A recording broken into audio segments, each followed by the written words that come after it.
Looks like we've got a Cairn seagull here.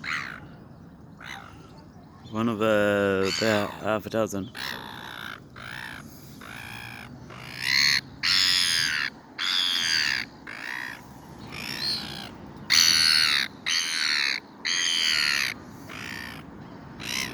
So busy scaring the others away, he hardly has time to have a bite.